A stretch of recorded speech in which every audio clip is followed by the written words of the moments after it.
Subscribe करें हमारा YouTube channel, bell icon को क्लिक करना ना भूलें, जिससे आगे आने वाले सभी यूट्यूब अपडेट्स, वीडियोस, नोटिफिकेशंस आपको मिलते रहें।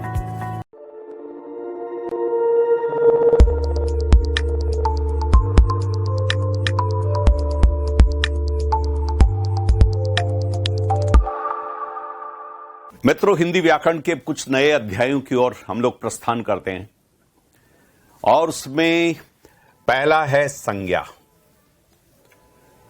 देखो, इसमें सम उपसर्ग है और ज्ञा शब्द है। ज्ञा यानी जानना, ठीक तरह से दुनिया को जानना। देखो, इस दुनिया में है क्या चीजें। इस दुनिया में जितनी भी चीजें हैं, इसको दो भागों में बांट दिया।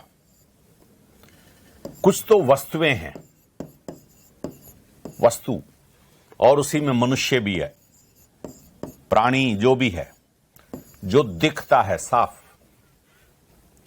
और कुछ क्रियाएं हैं, कुछ क्रिया। तो ये दुनिया दो चीजों की है। पंखा है, वस्तु है, और पंखा चल रहा है, वो उसकी क्रिया है। तो दुनिया में दो चीजें हैं। एक वस्तु मनुष्य जो बिल्कुल आंखों से दिखती हैं और जिसको आप छू सकते हैं, देख सकते हैं या महसूस कर सकते हैं, और कुछ क्रिया, कुछ काम हो रहा है। तो इन दो चीजों में बट गई दुनिया। और इसी जो वस्तु है, इसी में से जिनके नाम रख दिए वो संज्ञा है। और इन संज्ञा के बदले बार बार संज्ञा का क्या इस्तेमाल करें, संज्ञा के बदले जो शब्द काम में लिए जाते हैं उनको सर्वनाम कहते हैं। ये सर्वनाम है। और जो इन दोनों की विशेषता बताते हैं उसको विशेषण कहते हैं। ये तीनों का एक ग्रुप बन गया और इसको कहते हैं हमारे भाषा में नाम पद। पद यानी शब्द। और ये क्रिया है। क्रिया की जो विशेषता बताते हैं उनको क्रिया विशेषण कहते हैं, उनको क्रिया विशेषण कहते हैं। और ये सारे के सारे जो हैं, ये सब कहलाते हैं क्रियापद। तो हमारी जो भाषा है वो भाषा दो भागों में बट गई, नामपद और क्रियापद। अभी हम लोग जिसकी शुरुआत कर रहे हैं वो शुरुआत कर रहे हैं इसकी संज्ञा की। हम लोग संज्ञा की शुरुआत कर रहे हैं। उसके बाद सर्वनाम पढ़ेंगे, फिर विशेषण पढ़ेंगे, फिर क्रिया पढ़ेंगे, और उसके बाद में फिर अव्यय पढ़ेंगे। अव्यय, अविकारी शब्द पढ़ेंगे। ये उसी में क्रिया विशेषण आ जाएगा। तो ऐसे करके हम सारे शब्दों को पढ़ें।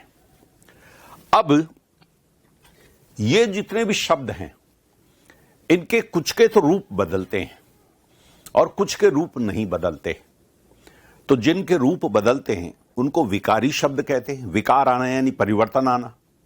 और जिनके रूप नहीं बदलते उनको अविकारी शब्द कहते हैं।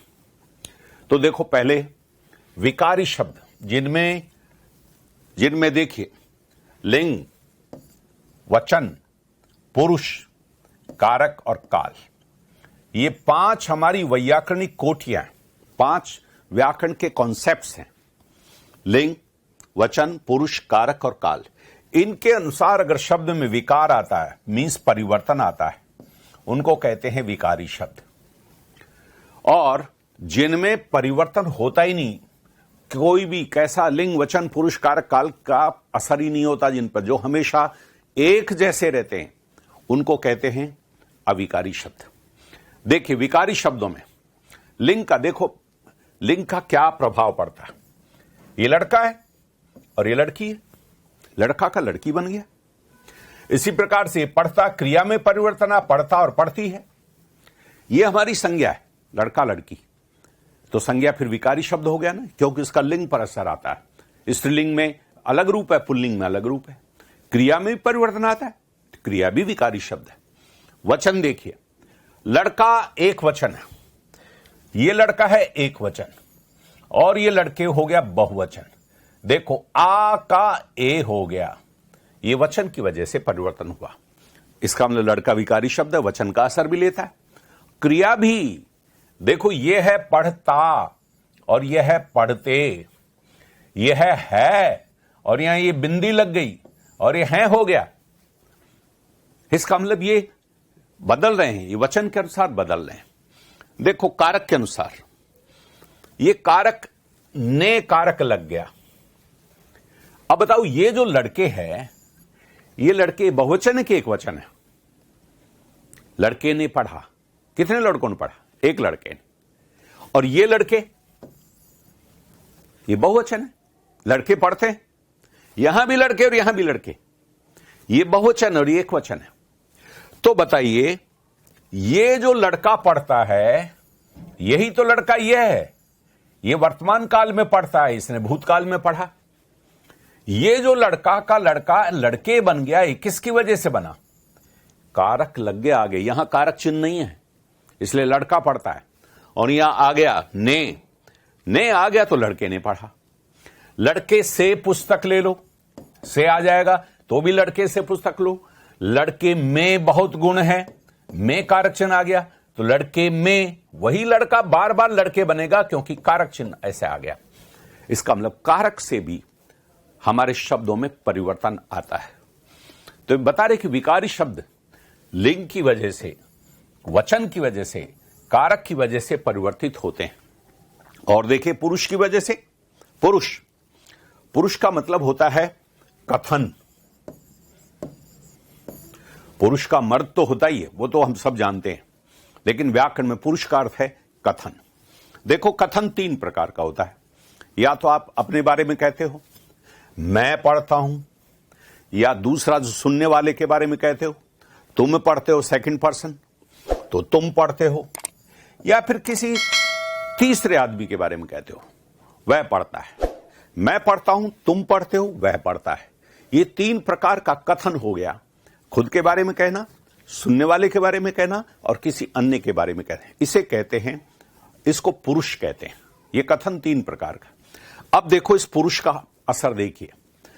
अगर तीनों में देखो, तीनों में एक वचन है, तीनों में एक वचन है, तीनों में पुल्लिंग है, कहने वाला या जिसके बारे में बात की जा रही है एक वचन पुल्लिंग है। तीनों में मैं भी एक वचन पुल्लिंग है, तुम भी एक वचन पुल्लिंग और वह भी एक वचन पुल्लिंग है।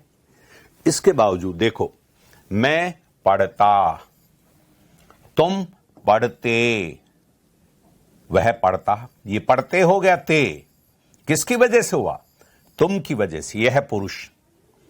ये हूं, हो, है, ये परिवर्तन किसकी वजह से आया? ये मैं, तुम और वह से, और यह सब पुरुष है।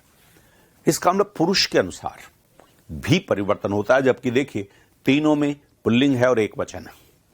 और देखिए काल, काल में तो आप जानते हो, वह पढ़ता है वर्तमान काल और वह पढ़ेगा भविष्य में गा, और उसने पढ़ा आ। देखो पढ़ता, पढ़ेगा, पढ़ा, ये क्रिया के रूप किसकी वजह से बदले? काल की वजह से। तो मित्रों, यौं विकारी और अविकारी हम लोग बहुत कह देते हैं कि हां विकारी शब्द अविकारी कैसे है और किसकी वजह से, इसको समझिए। जिन शब्दों में लिंग की वजह से, वचन की वजह से, कारक की वजह से, पुरुष की वजह से और काल की वजह से 5 वैयाकरणिक कोटियां, 1 2 3 4 5, इन 5 वैयाकरणिक कोटियों की वजह से जिन शब्दों में परिवर्तन आता है उनको कहते हैं विकारी शब्द। और देखिए अविकारी शब्द, उनमें कोई परिवर्तन नहीं आएगा। देखिए और को कहीं भी लगा दो, लड़का और लड़की के बीच में लगा दो, लड़के और लड़कियों की, ये देखो ये तो एक वचन है, ये एक वचन लड़का और ये बहुवचन है, वहां भी और ही लगेगा। और चाहे मैं और तुम के साथ लगा दो और ही रहेगा, यानी और में कोई परिवर्तन होता ही नहीं है। कहीं भी लगा दो, कैसे भी लगा दो, किसी के साथ। इसलिए और शब्द हमेशा यही काम में आता है। इसलिए और अविकारी शब्द है। क्यों? लड़की बोलेगी क्यों, मैं क्यों पढ़ूं, मैं क्यों आऊं। लड़का बोलेगा मैं क्यों आऊं। तो इसका मतलब क्यों वही है। से जितने कारक चिन्ह हमारे सब, ये कारक चिन्ह सब लड़के से, लड़कों से, लड़की से ही आएगा।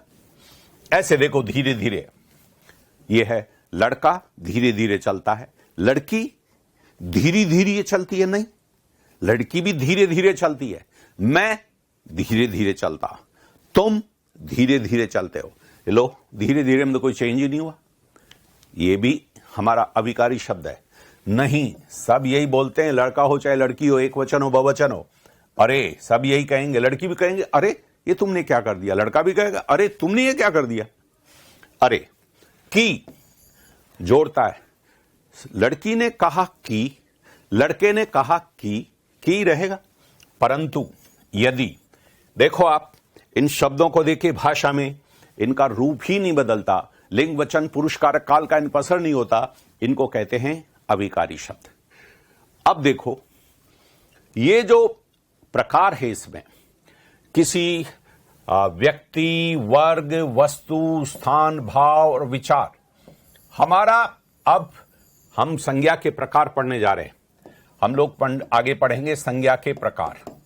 संज्ञा के प्रकार पढ़ेंगे तो देखो सबसे पहले तो परिभाषा नाम है। नाम को संज्ञा कहते हैं। नाम किसकी हो सकती है? किसी व्यक्ति का नाम हो सकता है, किसी वर्ग का, क्लास का, लड़का, किसी वस्तु का नाम हो सकता है, पत्थर, स्थान का नाम हो सकता है, जयपुर, उदयपुर, भाव का नाम हो सकता है, गुस्सा, भय, विचार का नाम हो सकता है, कोई भी विचार, संविधान, ये सब संज्ञा कहलाती है। ये यूपीएससी में 2016 में आ चुका है। देखो मित्रों, व्यक्ति सुरेश, वर्ग लड़का, वस्तु का नाम पत्थर, स्थान जयपुर, भाव गुस्सा और विचार ईमानदारी। देखो ईमानदारी एक कॉन्सेप्ट है, विचार है, धर्म एक कॉन्सेप्ट है, विचार है। अब देखो संज्ञा के जो प्रकार है, आप पहले ये प्रकार नहीं है, मैं अवधारणा को समझा रहा हूं। जितनी भी चीजों को देखते हैं या महसूस करते हैं, उसको समझने के लिए दो बातें।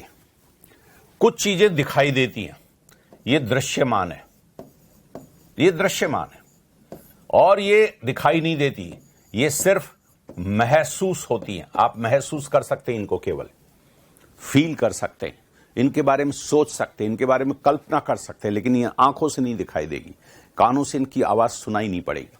तो ये पूरी जो चीजें हैं, ये दो भागों में बटी पड़ी है। अब देखो जो मूर्त है, वो मूर्त क्रिया जितनी भी चीजें, वो या तो व्यक्तिवाचक होती है या जातिवाचक होती है। अब देखो व्यक्तिवाचक में वे व्यक्ति और वस्तु इंद्रिय गम में, जहां तक हमारी आंख नाक कान इंद्रियां पहुंच सकती है, हाथ से छू सकते हैं हम, हाथ से व्यक्ति को भी छू सकते हैं, वस्तु को भी छू सकते हैं, ये जिनको भी छू सकते हैं, चख सकते हैं, ये हमारी इंद्रियों के द्वारा, देख सकते हैं हमारी आंखों के द्वारा। इसको दो भागों में बांट दिया गया, और एक तो व्यक्तिवाचक और एक जातिवाचक। देखो व्यक्ति का मतलब यहां मनुष्य मत समझना, व्यक्ति का मतलब एक विशेष, एक विशेष जिसकी अभिव्यक्ति वी अक्ति, संधि पढ़ी है ना आपने। व्यक्ति का मतलब वी अक्ति, अक्ति यानी प्रकट होना, वी यानी विशेष, जो दुनिया में विशेष रूप से प्रकट हो, एक ही हो जो दुनिया में। और एक जाति, जाति का मतलब जाति मत समझ लेना, ब्राह्मण और वणिक और राजपूत, ये जाति नहीं है। जाति का मतलब है क्लास, वर्ग, ये वर्ग। इसका मतलब दुनिया में कुछ तो, कोई तो एक है और कोई अनेक है, और उन अनेक का एक वर्ग बना हुआ है। जो एक है वो व्यक्तिवाचक है, केवल एक। दुनिया में वैसी केवल एक ही है वो चीज, हिमालय एक ही है, गंगा एक ही है, तो फिर वो एक व्यक्तिवाचक है। और दुनिया में उस जैसी अनेक चीजें हैं, ये अनेक चीजें हैं। ये लड़कियां खड़ी हैं, देखिए ये लड़कियां, 1 2 3 4, ये भी लड़की, ये भी लड़की, ये भी लड़की, ये भी लड़की, ये भी लड़की, ये लड़कियां, और ये लड़के खड़े हैं, ये लड़के खड़े, ये देखो ये भी लड़का, ये भी लड़का, अनेक है, लड़के भी अनेक है, लड़कियां भी अनेक है। अब इन लड़कियों का एक वर्ग बना दिया और इन लड़कों का दूसरा वर्ग बना दिया, वह कहलाती है जाति। आगे देखिए, जो अमूर्त है वो अमूर्त भाववाचक। देखिए मूर्त क्या है, जो दिखाई देता है, वो व्यक्तिवाचक है और जातिवाचक है। अगर वो दुनिया में एक है तो व्यक्तिवाचक और अनेक है तो जातिवाचक। और ऐसा भाव, विचार, सोचना, अवधारणा, कॉन्सेप्ट जिसे केवल मन ही मन महसूस कर सकते हैं, सोच सकते हैं, कल्पना कर सकते हैं। प्रेम कितना मूल्यवान चीज है ये, लेकिन महसूस कर सकते, प्रेम को देख नहीं सकते। घृणा, उत्साह, निराशा, धर्म, लोकतंत्र, लोकतंत्र को देख नहीं सकते। लोकतंत्र एक अवधारणा है, कॉन्सेप्ट है। भलाई, सफलता, ये सब के सब अवधारणाएं हैं, भाव हैं, विचार हैं। इनको देखा नहीं जा सकता, ये अमूर्त हैं, इनका मूर्तिमान कोई रूप नहीं है, मूर्ति नहीं है इनकी कोई, और ये सब कहीं न कहीं मूर्तमान है। अब देखिए आगे चलिए। व्यक्तिवाचक, इसमें प्रश्न क्या आएगा? संज्ञा में क्या प्रश्न आता है? संज्ञा में प्रश्न आता है पहचान का। ये कौन सी संज्ञा है? और इसी में गलती करते हैं। अभी आप देखना, खूब गलती करने वाले हैं। अच्छी तरह से ध्यान से सतर्क हो जाइए आप। संज्ञा जैसा टॉपिक बहुत सरल है, लेकिन समझने पर सरल है, रटने पर सरल नहीं है। और उसको बारीकी समझने पर मैं बारीकी से समझाने की कोशिश करूंगा। इसीलिए मैं मूर्त और अमूर्त पे जा रहा हूं। अगर मूर्त समझ में आ गया तो फिर आप उसको भाववाचक संज्ञा नहीं कहोगे, और अगर वो दिखाई नहीं होता, केवल महसूस होता है, तो उसको व्यक्तिवाचक और जातिवाचक नहीं कहोगे। ये देखो, ये पहचान का प्रश्न है, यही मुख्य आएगा। अब देखो, व्यक्तिगत की शर्तें ध्यान रखना। ये दुनिया में ये केवल एक होती है, उस जैसी और कोई दुनिया में है ही नहीं चीज, बस वो एक ही है, इसलिए वो व्यक्तिवाचक। पहले से जानने पर ही पहचान सकते हैं, अचानक देख कर नहीं। अगर आप कहें अपने मित्र को, साहब ये मेरा मित्र नरेश है, तो आपने कहा तब मैं दोबारा कह सकता हूं, हां भाई नरेश जी आइए। 10 दिन बाद में भी आएंगे, हां भाई नरेश जी हम लोग 10 दिन पहले मिले थे। आपने बताया पहले, तब जाकर के वो नरेश है। अगर नरेश नहीं आता, आपने मुझे नहीं बताता, तो मैं तो उसको लड़का समझता, लड़का ही समझता, क्योंकि ऐसे लड़के मैंने और देखे हैं। वो आपका मित्र भी लड़का है एक। तो आप देखिए, जब तक आप पहले उसको पहचान नहीं कराएंगे, पहले से जानने पर ही अचानक देखकर नहीं, पहले से जानने पर ही हम उसको नरेश कहेंगे, तब जाकर के वो नरेश बनता है, वरना तो वो लड़का ही रहता है। तो जो लड़का है वो तो, और दूसरे बहुत से लड़के मैंने देखे हैं, इसलिए किसी भी लड़के को देख के मैं कह सकता हूं कि ये लड़का है, क्योंकि उसमें लड़के के गुण हैं। तो लेकिन नरेश तो तब बनेगा जब आप पहले पहचान कराएंगे। गुण के आधार पर पहचान नहीं कर सकते। नरेश का कोई गुण नहीं है, नरेश का कोई गुण नहीं है। आपने जो परिचय बताया वो है, इसलिए गुण के आधार पर इसकी पहचान नहीं हो सकती। उस गुण जैसे वाले तो और भी बहुत से हैं, लेकिन वो तो एक अन्य लोगों में से एक अलग करके आपने कहा, साहब और होंगे लड़के लाखों, लेकिन ये तो नरेश है। देखिए, व्यक्तिवाचक उसमें ये दिलीप है, वो व्यक्ति हो सकता है। मैं नरेश कह रहा था, आप दिलीप हो सकता है। शहर मुंबई, बहुत से शहर हैं, लेकिन आप जब एक बार मैं बॉम्बे देख के आ जाऊंगा, मुंबई देखी मैंने कि हाँ ये ऐसा है, ये चर्च गेट है और यहां पर इसी तरह से सड़कें हैं और ये सारा है, तब जाके कहूंगा अरे ये तो मुंबई है। जो ही मैं चर्च गेट पे फिर दोबारा पहुंचूंगा, कहूंगा ये तो मुंबई। मेरी आंख बंद करके ले जाओ और चर्च गेट को दिखाओ, चर्च गेट को देख के हाँ ये तो देखा हुआ है, ये तो मुंबई है। हिमालय, हिम के आले तो बहुत हैं, बर्फ के पहाड़ तो दुनिया में बहुत है जहां पर बर्फ जमी रहती है, लेकिन हमने एक का नाम रख दिया हिमालय। अब उसको मुझे पहले देखना पड़ेगा कि ये हिमालय भाई, ये भारत के उत्तर में, और ये देखो बर्फ भी जम रही है, तो उसको देख के कहूंगा ये हिमालय है। तो हिमालय का पहले से परिचय होना जरूरी है। पहाड़, ये रामायण है, रामायण का मैं पहले श्लोक पढ़ूंगा, पहला ये श्लोक है इसमें। जो ही वो श्लोक वाली पुस्तक आएगी मैं कहूंगा ये रामायण है। कितनी पुस्तकों में फिर ले आओ आप कि ये रामायण है, क्योंकि वो श्लोक देख लिया ना मैंने, तो मैं पहले परिचित हो गया। और नदी, नदियां बहुत है, लेकिन पहले मुझे गंगा ले जाकर के दिखाओ कि ये गंगा नदी है। हरिद्वार में देखूंगा मैं ये गंगा है, तो गंगा, नदियां तो बहुत है, लेकिन पहले से परिचित होऊंगा मैं गंगा, तभी कहूंगा ये गंगा है, वरना तो मैं देख के कहूंगा ये तो नदी है, मुझे क्या पता है कौन सी नदी है, लेकिन आपने परिचय करा दिया नहीं है गंगा है। तो आप देखिए, ये सब पहले से परिचित हों इसमें, तब जाकर के व्यक्तिवाचक संज्ञा बनेगी। अब देखो जातिवाचक में क्या होता है। दुनिया में उस जैसी व्यक्ति और वस्तु अनेक है, अनेक लड़के हैं, कोई एक लड़का है क्या? अनेक पत्थर हैं, अनेक गेहूं है, खूब देखें गेहूं, अनेक, ये एक नहीं है दुनिया में, अनेक। इस बोरी में भी गेहूं है, इसमें भी गेहूं है, इसमें जो है, और उसमें बाजरा है। तो मैं देखूंगा, अच्छा ये तो बाजरा है, तो बाजरा इस बोरी में बाजरा, उस बोरी में बाजरा, वहां भी बाजरा, बाजरा बहुत अनेक बोरियों में बाजरा है, अनेक बोरियों में गेहूं है। तो ये अलेख।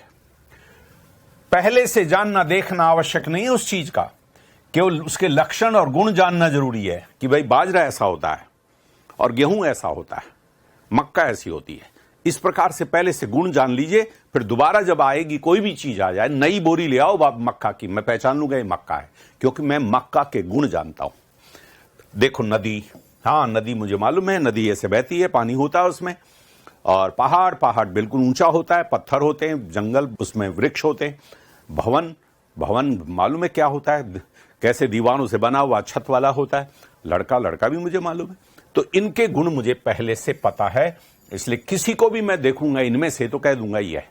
अब देखो, इस जातिवाचक में, अंग्रेजी व्याकरण में, संस्कृत व्याकरण में तीन ही हमारी संज्ञाएं, व्यक्तिवाचक, जातिवाचक और भाववाचक।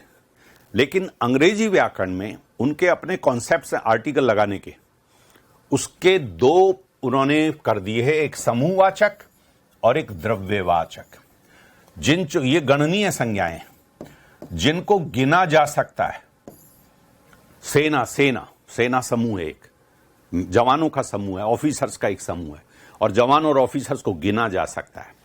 कक्षा एक समूह है, क्योंकि कक्षा विद्यार्थियों से मिलकर विद्यार्थियों को अलग अलग गिना जा सकता है।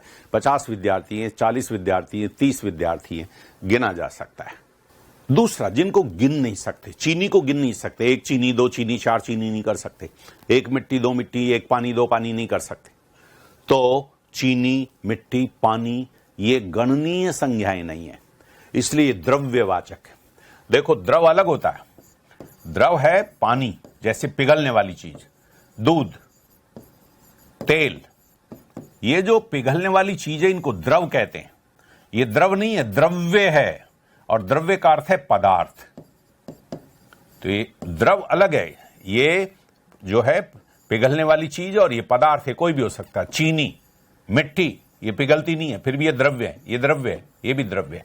तो किसी भी पदार्थ को उसको द्रव्य बोलते हैं, द्रव नहीं। तो ये हमारी दो प्रकार की संज्ञाएं होगी, जिनको गिन सकते हैं और गिनने से समूह बन सकता है, उसको समूहवाचक कहा, और जिनको गिन नहीं सकते उनको द्रव्यवाचक कहा।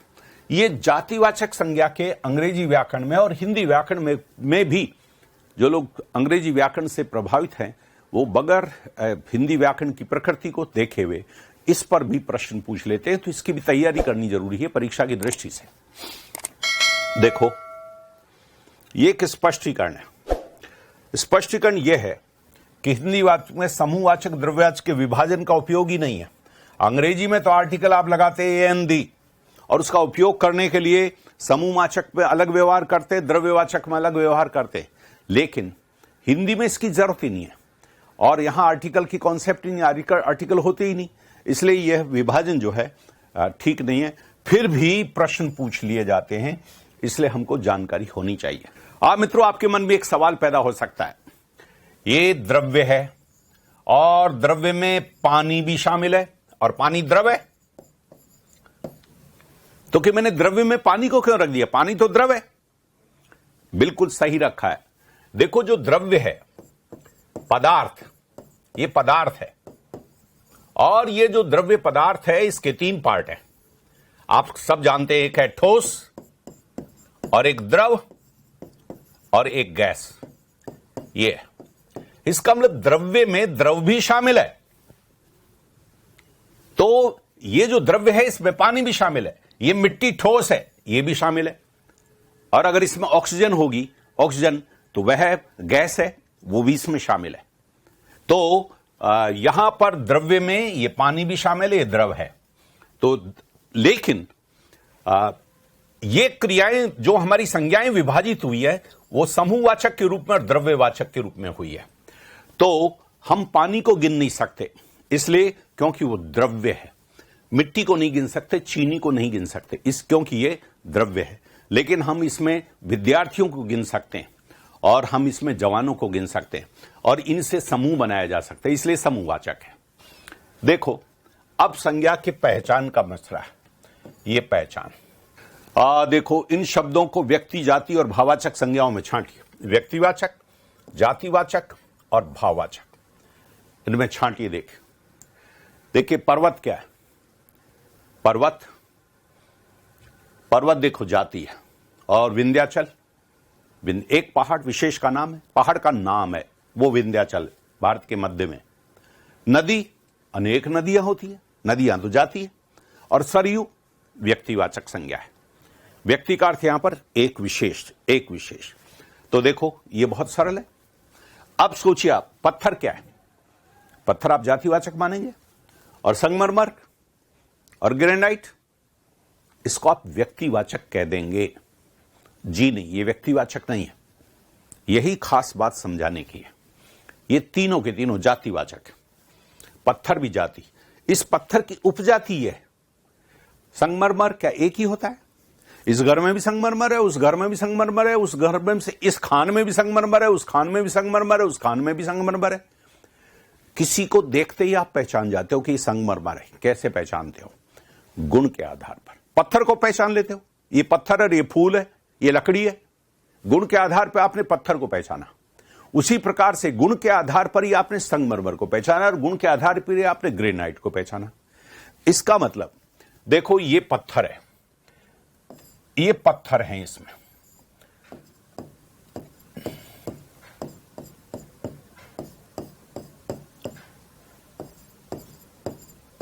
ये सभी पत्थर हैं अलग अलग प्रकार के। अब इसमें भी ये कुछ ऐसी तरह के पत्थर हैं, तो ये संगमरमर हो गए। ये कुछ ऐसी अलग प्रकार के पत्थर हैं, ये ग्रेनाइट हो गए।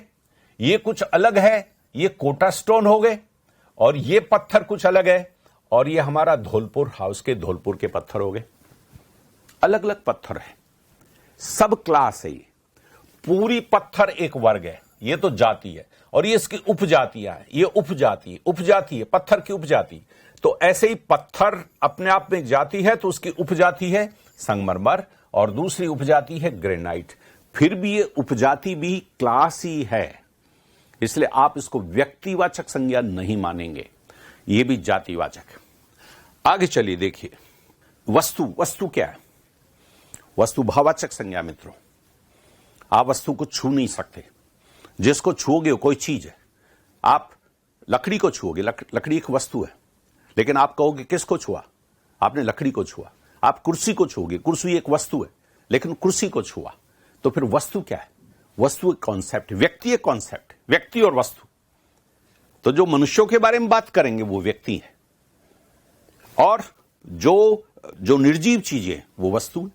तो वस्तु एक कॉन्सेप्ट है, वस्तु जातिवाचक संज्ञा नहीं है। इसलिए ध्यान रखिएगा, आप लोग वस्तु को जातिवाचक मान लेते हैं विभिन्न चीजों से। तो दो, जो प्राणवान है, जो निष्प्राण है। तो जो प्राणवान मनुष्य की तरह उनको व्यक्ति कह दिया, व्यक्ति भी ऐसे ही है। और जो निष्प्राण है उनको एक वर्ग बना दिया। वह वर्ग जो बना है वो एक कॉन्सेप्ट के रूप में बना है। वो कॉन्सेप्ट है, छूने पर वह वस्तु का जो अलग नाम है वो हम बताएंगे। तो वह ये भाववाचक संज्ञा है। अनाज जाति है, वस्तुओं का ही पार्ट है, ये जो वस्तुओं के पार्ट, अनाज जाति है। अब गेहूं इसी अनाज की उपजाति है। और कल्याण सोना गेहूं की उपजाति है, एक प्रकार का होता है। इस खेत में भी कल्याण सोना है, इसमें भी है, इसमें देशी गेहूं है, और ये कल्याण सोना गेहूं है। तो आप सोचिए कि ये सब उपजातियां।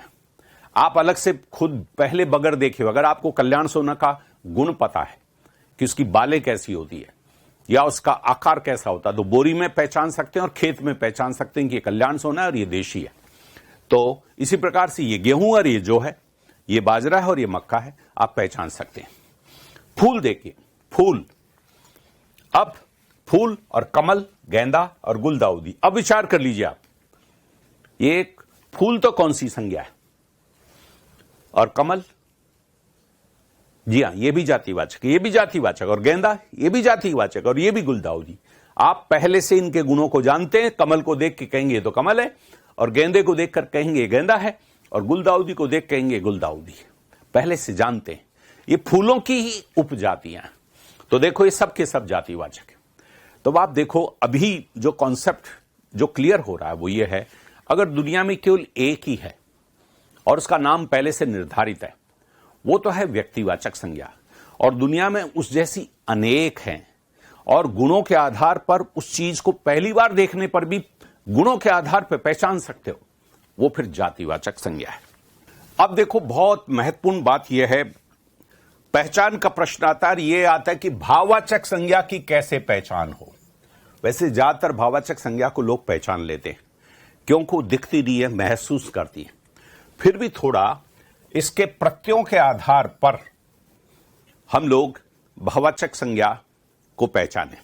प्रश्न ऐसे भी आ सकता है, जातिवाचक से भाववाचक बनाइए, संज्ञा बनाइए, विशेषण से संज्ञा बनाइए, तो इस प्रकार सर्वनाम से संज्ञा बनाइए, और वो बनाएंगे कैसे, प्रत्यय लगा करके बनाएंगे। तो उन प्रत्ययों पे थोड़ा सा ध्यान दीजिए और वो प्रत्यय भाववाचक संज्ञा का निर्माण करते हैं। देखो ता प्रत्यय बहुत कॉमन है, सुंदरता, सुंदर विशेषण है और सुंदरता कवि संज्ञा है और उसमें कविता, ये विविध जो अनेक अनेक हैं, अनेक हमारे, तो इसमें ता लग गया, ये धीर में भी ता लग गया। तो देखो जहां ता आ जाएगा वहां पर हमारे भाववाचक संज्ञा बनेगी। यह प्रत्यय देखो ये ऐसा इन्हीं में इसी के स्थान पर, चाहे ता प्रत्यय लगाओ चाहे यह प्रत्यय लगाओ, हम प्रत्ययों में इसको पढ़ते हैं। चाहे सुंदर में ता प्रत्यय लगा दो, चाहे सुंदर में यह प्रत्यय लगाओ और ये सौंदर्य बना दो, तो ये सौंदर्य है। यह प्रत्यय काव्य, कवि में यह प्रत्यय लगा और काव्य, विविध में यह प्रत्यय लगा वैविध्य, और धीर में यह प्रत्यय लगा और धैर्य। तो ये जहां यह प्रत्यय इस तरह से आ रहा है। पन देखो, ये बचपन, बड़प्पन, छुटपन, ये पन जो प्रत्यय लग रहा है, ये पन भी भाववाचक संज्ञा बनाता है। त्वय देखिए, ये देखिए गुरुत्व, ममत्व, महत्व, ये महत से बना है। महत तो विशेषण है, बड़ा, और घन, घना, ये सब मम मेरा और गुरु संज्ञा है, और इनसे त्वय लग करके बनता है। ये देखिए ई बहुत बनता है, लाल, लाल तो विशेषण है, लाली, बर्बाद विशेषण है, बर्बादी, बहादुर विशेषण है, बहादुरी, चाकर, चाकर तो संज्ञा है, नौकर, उससे बन गया चाकरी। आ देखिए गुस्सा, ये आ प्रत्यय लगा हुआ है, धंधा, शोभा, निंदा, ये सब आ प्रत्यय से। ना देखो, ना, ये क्रियाओं में ना लगा दो और वो संज्ञा बन जाएगी। खेल, खेल क्रिया है, खेलना, खेलना अच्छा है, खेलना भाववाचक संज्ञा बन गई, खेलना। लड़का अच्छा है, ऐसे खेलना अच्छा है, तो देखो खेलना भाववाचक संज्ञा। फुसफुसाना, चीखना, संभलना, ये भाववाचक संज्ञाओं के रूप में काम में आती है क्रियाएं, और ना लग करके। ऐसे देखो आहट, घबराहट, घबराना क्रिया है और आहट लग करके घबराहट। बौखलाना क्रिया है, बौखलाहट। चिड़चिड़ाना क्रिया है, चिड़चिड़ाहट, क्रियाओं में आहट लग करके और संज्ञा बनती है। देखो व्यक्तिवाचक से जातिवाचक संज्ञा कैसे बनती है। देखो हरिश्चंद्र व्यक्तिवाचक संज्ञा है। सत्यवादी हरिश्चंद्र हुए थे, वे हमेशा सत्य बोलते थे। ये सब व्यक्तिवाचक रूप में सत्यवादी हरिश्चंद्र के बारे में बात कर रहा हूं। लेकिन हरिश्चंद्र के सच बोलने के गुण का अगर एक वर्ग बना लिया जाए, एक ग्रुप बना लिया जाए, तो फिर वो जाति बन गई। आज हरिश्चंद्रों का अकाल है, सच बोलने वाले लोगों का अकाल है। अब देखिए हरिश्चंद्र को आपने बहुवचन बना दिया, अब ये जातिवाचक हो गई। अब इसमें केवल वो हरिश्चंद्र वो नहीं रहा, उस हरिश्चंद्र के सच बोलने के गुण वाले लोगों का समूह वो हरिश्चंद्रों हो गया। आसपास के रावणों से बचो, रावण तो एक था और जो मर गया, लेकिन आसपास के रावणों से बचो। रावण जाति व्यक्तिवाचक संज्ञा है, और रावण जैसे गुण वाले जो बहुत घमंडी हैं, जो दूसरों को नष्ट करने और उसमें विश्वास करते हैं, वो रावण हो गया। समाज में जयचंद भरे पड़े हैं, जयचंद यहां पर बहुवचन है, ऐसे जयचंदों से बचो। तो जयचंद भरे पड़े हैं, तो जयचंद बिल्कुल जैसे दगा करने वाले जो लोग हैं, अपने ही लोग लेकिन हमारे खिलाफ लड़ जाएं, वो जयचंद।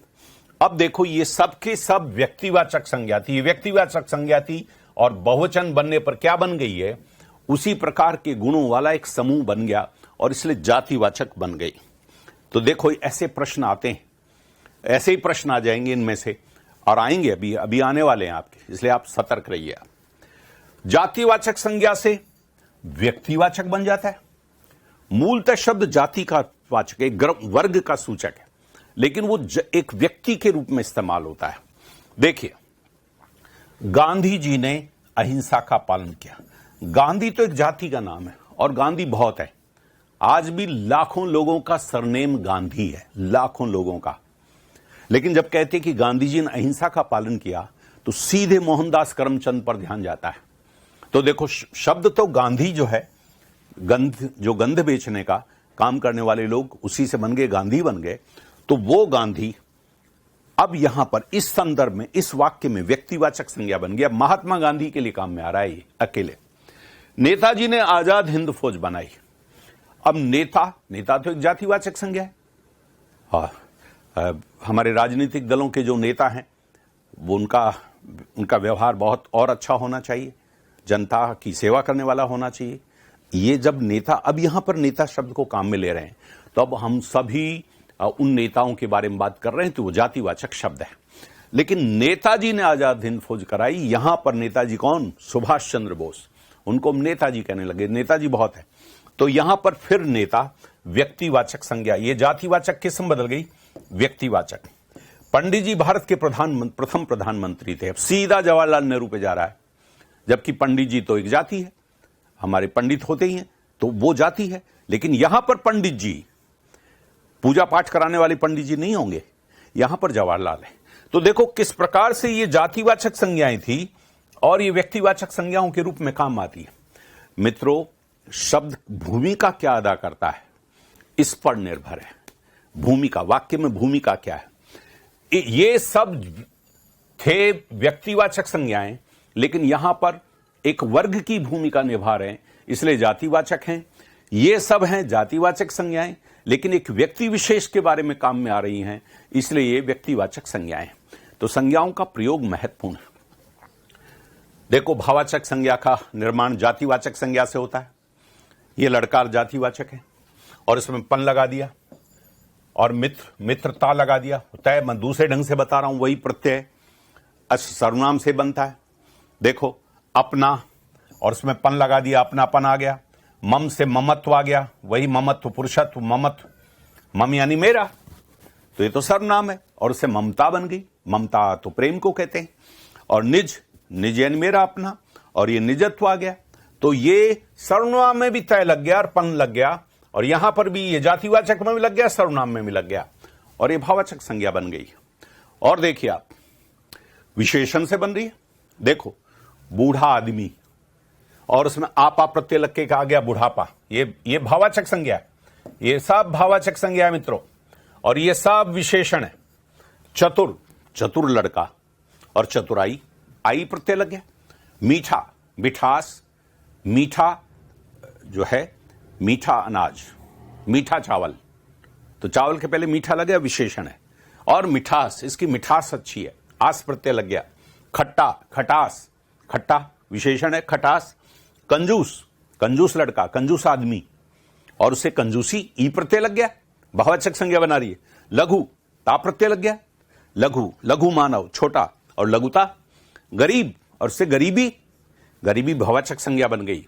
और गरीब आदमी, देखो ये जातिवाचक है। और लाल और ललाई, लाल तो रंग है, गुणवाचक विशेषण है लाल, और उससे ललाई, तो ललाई देखिए भाववाचक संज्ञा बन गई।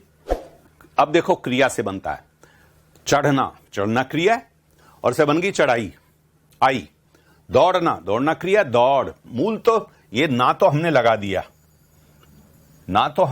दिया, वरना मूल क्रिया शब्द तो यही है। और इसमें चढ़ में आई प्रत्यय लिख के चढ़ाई हो गया। दौड़, देखो ये दौड़, उसने 100 मीटर की दौड़ जीती है। दौड़ भाववाचक संज्ञा है। और दौड़ना ये क्रिया है। सजाना और सजावट अच्छी है कमरे की। अब आप जिसको छुओगे तो वो तो वस्तु को छुओगे, लेकिन फिर भी सजावट उन सब से मिलकर के एक अवधारणा बनती है, एक भाव बनता है, वो सजावट भाववाचक संज्ञा। कमाना और कमाई, कमाई भाववाचक। थकना और थकान, थकान देखिए, थकान को छू नहीं सकते, देख नहीं सकते, महसूस कर सकते। जीतना और जीत, जीत भाववाचक संज्ञा, जीतना से है। और हंसना से हंसी, हंसी भाववाचक संज्ञा। और गाना से गान, गान, राष्ट्रगान, देखिए गान भाववाचक संज्ञा है। तो इसका मतलब ये विशेषण से भी बनती है और एक क्रिया से भी बनती है, इससे भाववाचक संज्ञा बनती है। ऐसे प्रश्न आएंगे कि इन चार में से क्रिया से बनी हुई संज्ञा कौन सी है, या क्रिया से बनी हुई भाववाचक संज्ञा कौन सी है, विशेषण से बनी हुई भाववाचक संज्ञा कौन सी है। तो जब हम लोग अभी हम लोग संज्ञा पढ़ रहे हैं, संज्ञा के बाद में विशेषण भी पढ़ेंगे, क्रिया भी पढ़ेंगे, सर्वनाम भी पढ़ेंगे, तब उनकी पहचान जब पक्की हो जाएगी तब ये और भी अच्छी तरह से मजबूत हो जाएगा। लेकिन ये प्रश्न आएंगे, इसलिए ध्यान रखिए। इन सारी चीजों को मैंने समेटने की कोशिश की है। चलो मित्रों, अगला टेस्ट लेते हैं संज्ञा का। देखिए, जोश, ग्रंथ, बाइबल और किताब। जोश आ रहा है, जोश दिखता है क्या? जोश दिखता है तो शरीर, हाथ, मुंह दिखते हैं, आंखें दिखती है, जोश नहीं दिखता, जोश महसूस होता है। तो जोश बताइए क्या है? जोश भाववाचक है। ग्रंथ और किताब एक ही बात है, जातिवाचक है। और बाइबल एक पुस्तक विशेष है और वह व्यक्तिवाचक है। देखो, पेड़, पेड़ जानते हैं आप क्या है? जातिवाचक है। और नीम, नीम, नीम भी जातिवाचक है। ओके। और मीठा नीम, जो हम सब्जी में खाते हैं, उसके पत्ते, मीठा नीम, वो भी जातिवाचक है। क्यों? आप भी मीठे नीम को देख के पेड़ को कह सकते हैं तो मीठा नीम है। पत्तियों को देख के कह सकते हैं ये मीठी नीम की पत्ती है और ये वैसा नीम के सामान्य नियम हमारा। तो इसका मतलब ये पेड़ जाति है, उसकी उपजाति नीम है, और नीम की उपजाति मीठा नीम है। और हरियाली, हरियाली हम पेड़ों को देखते हैं, पौधों को देखते हैं, हरियाली को केवल महसूस करते हैं, इसलिए भाववाचक है। देखिए सब, पेड़ जातिवाचक, नीम जो है हमारा जाति, और मीठा नीम भी जाति, और हरियाली महसूस करते हैं केवल। सफेदी, सफेदी क्या है? सफेदी, आप किसी दीवार को देखते हैं, कमरे में सफेदी अच्छी है तो दीवार जो देखेंगे वो दीवार को छुएंगे, सफेदी को नहीं छुएंगे। सफेदी तो महसूस करेंगे, इस कमरे में कब सफेदी अच्छी हुई है, नहीं यार सफेदी बैठी नहीं, बहुत अच्छी नहीं, एक हाथ फिर वाओ, यह है सफेदी। तो सफेदी, ललाई, कालीमा और अरुणिमा।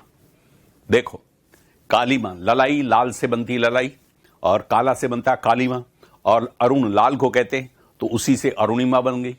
सबके सब भाववाचक संज्ञाएं मित्रों, भाववाचक। ईश्वर, ईश्वर तो बिल्कुल कॉन्सेप्ट, अवधारणा है। कुछ लोग ईश्वर को व्यक्तिवाचक मान लेते हैं क्योंकि ईश्वर एक है, ऐसा नहीं। पहली बात तो ईश्वर एक है, अनेक है, बहुत विवाद है, कुछ के अलग अलग ईश्वर है और कुछ लोग एक मानते भी हैं। फिर भी ईश्वर एक विचार है, सोच है, ये दृश्यमान नहीं। ईश्वर को किसी ने देखा कि नहीं देखा पता ही नहीं है। तो ईश्वर हमारा एक अवधारणा है, ईश्वर कॉन्सेप्ट है। कुछ लोग ईश्वर में विश्वास भी नहीं करते, तो फिर उनके लिए ईश्वर कुछ नहीं है। तो देखो, ईश्वर अवधारणा है, इसलिए भाववाचक है। और गणेश, चाहे वो गणेश हिंदुओं का देवता हो और चाहे किसी का नाम हो, वो गणेश व्यक्तिवाचक है।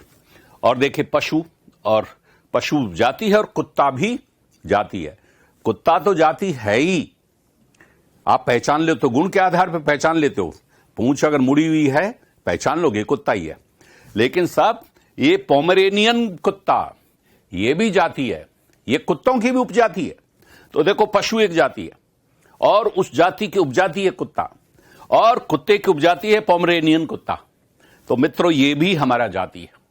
तब आप समझिए, जो उपजातियां हैं जिनको हम व्यक्तिवाचक मान लेते हैं, अब आप उससे मुक्त हो गए होंगे।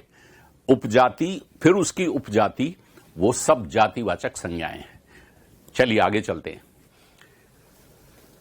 देखो, अब ये अलग प्रकार का टेस्ट, कौन सा कथन असत्य है। पहले तो संज्ञा से संबंधित अवधारणाएं स्पष्ट हो जाएंगी।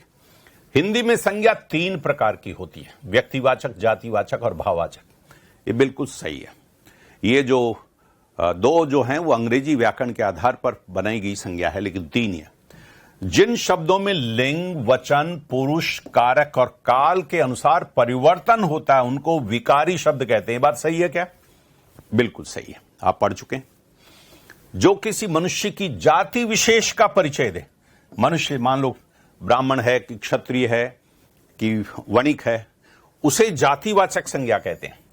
ये नहीं है साहब, ये गलत है। यहां जाति का अर्थ वर्ग है, क्लास। यह है क्लास, क्लास वर्ग है, कास्ट नहीं। ये जो कास्ट है ये कास्ट जाति नहीं है साहब, वर्ग और क्लास उस रूप में। और जातिवाचक संज्ञा के दो उपभाग हैं ये, और वह है समूहवाचक एवं द्रव्यवाचक।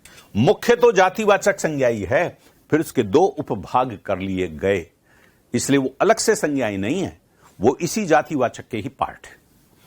बिल्कुल से। अब देखिए यही हमारा गलत हुआ। और देखिए आप, निम्नलिखित में जातिवाचक संज्ञा कौन सी नहीं है? देखो, लड़की जातिवाचक है, लकड़ी ये भी जातिवाचक है, और सिलाई और झाड़ू। अब देखिए, झाड़ू सिलाई, सिलाई नहीं है, सिलाई तो एक क्रिया है। सीने भाववाचक संज्ञा बन गई सिलाई। इसकी सिलाई अच्छी है, जैसे इसकी पुताई अच्छी है, जैसे इसकी सफेदी अच्छी है, ये सिलाई अच्छी है। तो सिलना क्रिया से बन गई सिलाई, तो ये जातिवाचक संज्ञा नहीं है। झाड़ू जातिवाचक है, लकड़ी और लड़की। अब देखिए, निम्नलिखित में से व्यक्तिवाचक संज्ञा कौन सी है? व्यक्तिवाचक, देखो, अनाज जातिवाचक है, बाजरा जातिवाचक है, नदी जातिवाचक, और चांद, चांद एक ही है साहब। चांद की ओर देखो तो कहां देखोगे? वहां देखोगे, आसमान में देखोगे, वो एक ही चांद दिखाई देता हमको। चांद वैसे दुनिया में बहुत है, दुनिया में, विश्व में, लेकिन वो दिखाई नहीं देते ना हमको तो हमारा एक ही चांद बहुत है। आगे देखिए, कौन सा कथन अशुद्ध है? मित्र जातिवाचक संज्ञा है और मित्रता भाववाचक संज्ञा है। सही है क्या? सही है, ता प्रत्यय लग गया। सर्व सर्वनाम से सर्वस्व भाववाचक संज्ञा बनती है, बिल्कुल ये भी सही है। सर्व यानी सब, सब, और उसी से सर्वस्व हो गया। नम्र विशेषण से नम्रता भाववाचक संज्ञा बनती है, ये भी सही है। और सजाना क्रिया से सजावट जातिवाचक संज्ञा बनती है। सजावट जातिवाचक नहीं है साहब, कौन सी संज्ञा है? भाववाचक संज्ञा बनती है। सजाना क्रिया तो है लेकिन जातिवाचक नहीं, भाववाचक संज्ञा बनी है। तो देखो साहब, यही आंसर जो है अशुद्ध है। निम्नलिखित में से भाववाचक संज्ञा कौन सी नहीं है? अब बहुत आप आसानी से पहचान लोगे। थकटावट भाववाचक संज्ञा है, चतुराई भाववाचक संज्ञा है, ममत्व भाववाचक। देखो, आवट, त्वय, आई प्रत्यय, और ये सेवक, सेवक तो जातिवाचक है, जो सेवा करे वो सेवक, शिक्षक, डॉक्टर, अध्यापक। निम्नलिखित में जातिवाचक संज्ञा कौन सी नहीं है? लड़कपन, पन जब आ गया तो भाववाचक बन गई ना। और गौरव, गौरव भी एक महसूस कर सकते हैं आप, मुझे गौरव महसूस होता, अनुभूति। और भाईचारा, भाई तो जातिवाचक है लेकिन भाईचारा, मेलजोल का भाव, ये भी भाववाचक है। फिर बच क्या गई? थाली बच गई, थाली जातिवाचक है। आप देखते कह दोगे थाली है और ये प्लेट है और ये कटोरी है, तो ये जातिवाचक है। निम्नलिखित में से जातिवाचक संज्ञा कौन सी है? देखो, आलस्य, मन का भाव है, आलस से आलस आ रहा है, भाववाचक संज्ञा है। चमक, वही कमरे की चमक अच्छी है, गाड़ी की चमक अच्छी है, भाववाचक अनुभूति है।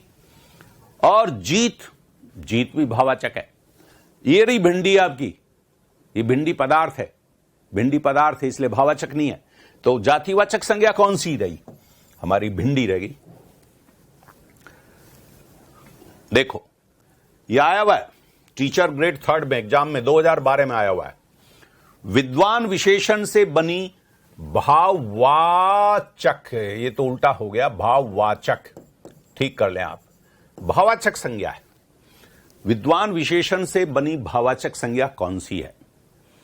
तो विद्वान से क्या बना है? ता बन गया ना भाई, विद्वत्ता, विधाता नहीं, वरदान नहीं, कहां विद्वान, बात है विद्वान, और विद्वान से विद्वत्ता, ता भाववाचक संज्ञा। बहुत सरल है। विद्वान से विद तक तो जाओगे ही, यहां विद में और कहां है? यहां भी विद नहीं, यहां भी विद नहीं, यहां विदुषी जरूर है, लेकिन ता भाववाचक आगे देखिए, ये टीचर ग्रेड 3 2012 में फिर आया। कोयला में संज्ञा शब्द का भेद बताएं। कोयला में देखो, कोयला जातिवाचक है, कोयला व्यक्तिवाचक नहीं है, कोयला भाववाचक भी नहीं है, कोयले को तो हम देखते हैं, और समूहवाचक भी नहीं है। कोयला तो पदार्थ है, फिर जातिवाचक ही रहा इसमें। इसलिए समूह बनता है एक एक को गिनने से। जैसे कक्षा, कोयला तो ढेर होता है, तो वहां वो तो द्रव्यवाचक तो हो सकता है, वो ऑप्शन में है नहीं, द्रव्यवाचक है नहीं, और जातिवाचक। और अगर वो द्रव्यवाचक होता तो भी गलत होता, क्योंकि कोयला जातिवाचक भी है और द्रव्यवाचक भी है। राजस्थान पीएसआई एग्जाम देखो, इसमें आया हुआ है मिठास शब्द क्या है। मिठास ये व्यक्तिवाचक संज्ञा है कि जातिवाचक संज्ञा है कि भाववाचक संज्ञा है कि समूहवाचक है। तो मिठास अनुभूति है मित्रों, भाववाचक संज्ञा है। आप खुद ही पहचान लोगे, मिठास भाववाचक है, महसूस होता है ना मिठास। आगे देखिए, ये टीचर इसी में 2012 में आया महात्म्य शब्द। पहले तो देखिए, हम लोग इस शब्द को ऐसे लिख देते हैं, गलत, महात्म्य लिख देते हैं, और बल्कि बोलते तो यहां है महात्म्य, महात्म्य बोलते हैं, बिल्कुल गलत, ये भी गलत। तो पहले तो इस शब्द को अच्छी तरह समझ लीजिए, शब्द शुद्धि में आ चुका है परीक्षाओं में। यह है महात्म, महात्म करते हैं महात्मापन, बड़ापन।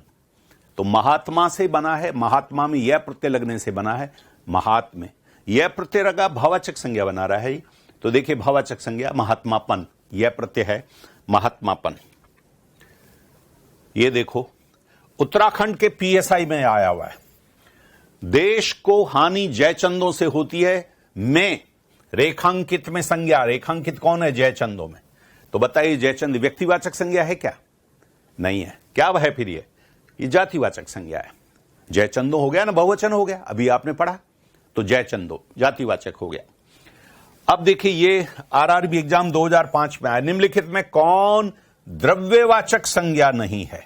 अब देखिए, पूछ लिया ने द्रव्यवाचक संज्ञा अंग्रेजी की व्याकरण के आधार पर, इसलिए हमें इसके लिए तैयार होना चाहिए। देखो, लोहा द्रव्य है या नहीं है? तेल द्रव्य है ही नहीं, बताया था ना। पानी द्रव है, लेकिन द्रव्य भी है। और दूध भी द्रव्य है, द्रव तो है ही, द्रव्य भी है। फिर क्या नहीं है? घड़ी, जो घड़ी को गिन सकते हो ना, एक घड़ी, दो घड़ी, तीन घड़ी, एक दूध, दो दूध, चार, गिन नहीं सकते।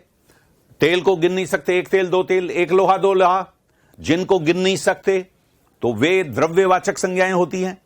और जिनको गिन सकते हैं, एक घड़ी, दो घड़ी, अलग अलग आइटम है, तो वो समूह बना सकती हैं, लेकिन द्रव्य नहीं। इसलिए हमारा आंसर घड़ी है। देखो, इनमें सर्वनाम से बनी भाववाचक संज्ञा है। अभी सर्वनाम हम पढ़ेंगे, लेकिन फिर भी इससे संबंधित संज्ञाओं संबंधित प्रश्नों को तो हम हल यहीं करें। ये पुलिस सब इंस्पेक्टर 2018 में आया हुआ है, पिछली बार ही। देखो, ये सम विशेषण है, समतल। तल कैसा? समतल। तो सम तो विशेषण हो गया ना, तल कैसा है? खुरदरा नहीं है, ऊंचा नीचा नहीं है, समतल है, बराबर है। और मम यानी मेरा, यह है हमारा सर्वनाम, और इसमें ता प्रत्यय लग करके बन गया ममता, और यही इसका आंसर है। बड़ा तो विशेषण, बड़ापन, बड़प्पन, बड़ा विशेषण, और उससे बड़प्पन, पन प्रत्यय से है। अब भाववाचक संज्ञा तो देखो, ये सभी है, यहां भी पन है, यहां भी पन है, ये भी ता प्रत्यय से भाववाचक बनता है, और ता से यहां भी बनता है। भाववाचक संज्ञा चारों है। पूछा क्या है? सर्वनाम से बनी। तो पहले सर्वनाम की पहचान होनी चाहिए। सर्वनाम हम इसके बाद में पढ़ने भी वाले हैं, तब हम लोग और अच्छी तरह से ऐसे प्रश्नों का उत्तर और अच्छी तरह से दे सकेंगे। देखो, राजस्थान पीएसआई में, पुलिस में फिर आया 2018 में, क्रिया पर काफी हिंदी व्याकरण बहुत प्रश्न आते हैं उसमें। देखो, केवल संज्ञा पर 2 प्रश्न है केवल। देखो, ये सर्वनाम से बनी, और ये पूछ रहा क्रिया से बनी भाववाचक संज्ञा कौन सी नहीं है? क्रिया से देखिए, कमाई, कमाना है। कमाना क्या है? क्रिया। तो कमाना क्रिया से कमाई बन गई, तो ये आंसर तो नहीं है। लड़ाई, लड़ना क्रिया है ना, और उससे लड़ाई होगी, तो ये आंसर भी नहीं है। और पढ़ाई, पढ़ना क्रिया है, और पढ़ाई हो गया। ये तीनों तो किससे बनी है? क्रिया से बनी है। कमाना, पढ़ना, लड़ना। और ये क्या है? भला लड़का।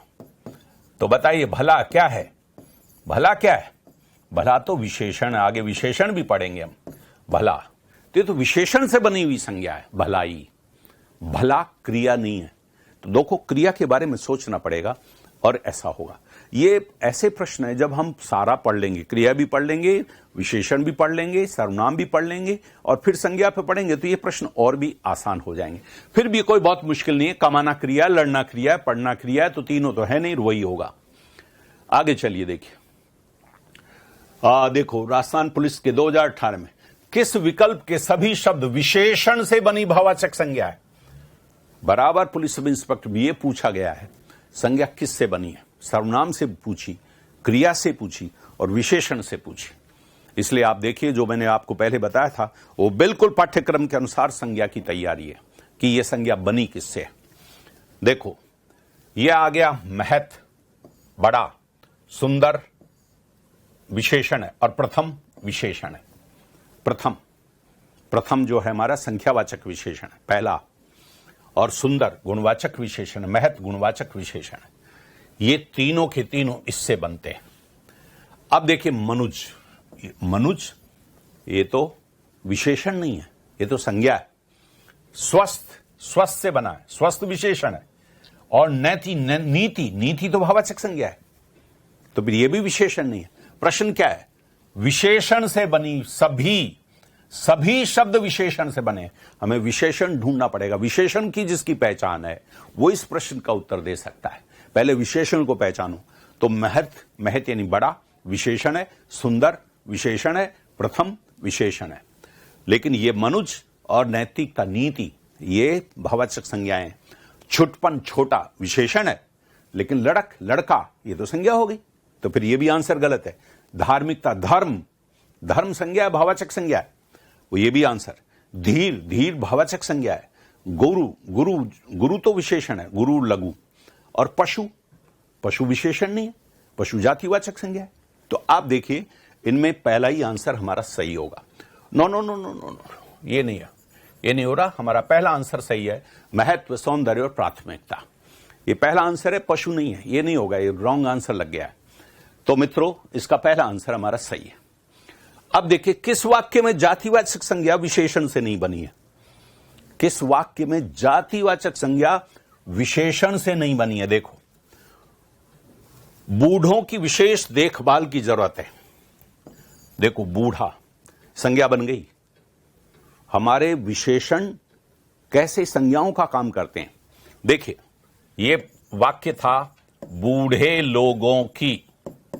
समझने की जरूरत है, ये नया बात है। बूढ़े लोगों की विशेष देखभाल की जरूरत है। और हमने इसमें लोग तो थी संज्ञा, ये तो थी संज्ञा, और ये क्या था? विशेषण था। लोग कैसे? बूढ़े, ये विशेषण था। और हमने विशेषण को ही क्या बना दिया? संज्ञा बना दिया। बूढ़ों की देखभाल की जरूरत है। प्रश्न क्या है? जातिवाचक संज्ञा विशेषण से नहीं बनी है, विशेषण से जातिवाचक संज्ञा बन गई। जब इसको बहुवचन बना दिया तो फिर बूढ़े वाले लोगों का समूह जातिवाचक संज्ञा बन गई, बूढ़ों की। गरीबों की मदद करनी चाहिए, ये भी वही। देखिए ये भी गरीब लोगों की मदद करनी चाहिए। और यहां पर यह संज्ञा है और यह विशेषण है गरीब, लेकिन इस गरीब को हमने क्या बना दिया? गरीबों। ठीक उसी तरह से जैसे बूढ़ा विशेषण को बूढ़ों बना दिया, गरीब को गरीबों, और अब ये एक ग्रुप बन गया पूरे गरीबों का, तो फिर ये भी जातिवाचक संज्ञा बन गई, विशेषण से बन गई। ऐसे ही बीमार लड़का, तो बीमार क्या हुआ? विशेषण। लड़का तो संज्ञा है, बीमार लड़का। और बीमार से क्या बना दिया? बीमारों की सेवा होनी चाहिए। तो ये तीनों के तीनों, बूढ़ा, गरीब, बीमार, ये सब के सब विशेषण हैं और ये विशेषण से बने। लकड़ियां बहुत गीली हैं। अब ये जो लकड़ियां हैं, ये तो अब लकड़ी तो अपने आप में ही संज्ञा है साहब, विशेषण से थोड़ी बनी है। लेकिन ये जो संज्ञाएं हैं, ये संज्ञाएं विशेषण से बनी है। तो विशेषण से भी संज्ञाएं बनती है, और विशेषण न केवल संज्ञाएं बनती बल्कि विशेषण संज्ञाओं के स्थान पर काम में आने लग जाते हैं। ये विशेषण संज्ञाओं के रूप में काम में आ गए। इनका जो लोग वाला पार्ट था उसको खत्म कर दिया। बूढ़े लोग नहीं बूढ़ों, गरीब लोग नहीं गरीबों, और बीमार लोग नहीं बीमारों। ये खुद ही हमारे ये सब हमारी संज्ञाएं बन गई और बनी थी ये विशेषण से। लेकिन ये लकड़ियां तो अपने आप में ही संज्ञा है। इसलिए ये किसी भी विशेषण से नहीं बनी। तो फिर आंसर कौन सा होगा साहब? आंसर यही होगा, और इसका आंसर होगा ये नहीं, इसको आप काट दीजिएगा। बस मित्रों, यहीं पर हमारा संज्ञा का प्रकरण समाप्त होता है। वैसे संज्ञा फिर आगे आएगी, सर्वनाम में आएगी, विशेषण में आएगी, और फिर आगे हम क्रियाओं में भी इसको पढ़ेंगे हम। लेकिन मुख्य रूप से संज्ञा और उससे संबंधित जितने भी प्रकार के सवाल हैं वो सब अब हमने हल कर लिए। आप इसको थोड़ा सा और देखिए, दोहराइए, और संज्ञा मजबूत हो जाइए। संज्ञा पर प्रश्न निश्चित रूप से आता है। पीएसआई में तो आप देखिए 2-2, 3-3 प्रश्न आते हैं, तो आप मजबूत होइए।